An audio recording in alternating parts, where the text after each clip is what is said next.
ভাই আমার একটা গেম লাগবে। আমি যদি ভুল না করি আপনি একটা ষড়যন্ত্র চান, এই তো? এটা আপনাকে দিবই না, আপনাকে দিব কালোবাজার, কারণ আপনার চেহারাটা একটু দালালের মতো। কি বললেন ভাই? চলো তোমাকে একটা কালোবাজার বানিয়ে দিই। ফার্স্টে আপনাকে দেবো দুধ, তারপরে চাল, তারপরে শাড়ি এবং ফাইনালি আপনাকে দিব আতর। আপনাকে দেখলে কিন্তু একটু আতর ব্যবসায়ী লাগে। কি বললেন ভাই? বলছে আপনি খুবই সৎ ব্যবসায়ী। শুধু কিন্তু ভালো পণ্য আছে তা না, কিছু নিষিদ্ধ পণ্য আছে, যেমন মনে করেন হরিণের চামড়া, অতিথি পাখি, তলোয়ার, বন্দুক। বন্দুক দেখে পুরো চোখ ছলছল করে উঠছে। এরপরে দিব স্বর্ণ মুদ্রা, মানে গোল্ড। আপনার লাগবে? জি ভাই অবশ্যই। সময় মতো দিতে পারলে তো বিয়েটাও হয়ে যেত। কি বললেন ভাই? বলছে আপনার বিয়ে হইলে খুব ভালো হবে।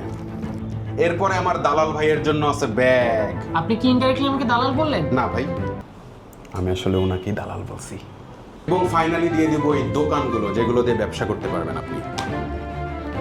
এবং যেন আপনি গেমটা বুঝতে পারেন তাই আপনাকে একটা সুন্দর বই দেওয়া আছে, সব লেখা আছে এখানে। ভাই এত বড় বইও পড়া লাগবে? জি ভাই, পড়াশোনা করে যে গাড়ি ঘোড়া চড়ে সে। এবং ফাইনালি হয়ে গেল আপনার কালোবাজার। ভাই দেখেন এই ক্যারেক্টারটা দেখতে আপনার মতো। কেন, এই ক্যারেক্টারটা দেখতে দালালের মতো তাই? আরে না ভাই, কারণ এই ক্যারেক্টারটা দেখেন ধরো কিছু মাথায় আসতেছে না, হ্যাঁ ভাই একটু দালালের মতোই। কিন্তু ভাই এই গেমটা অনেক মজা, বাসায় যান অনেক মজা পাবেন।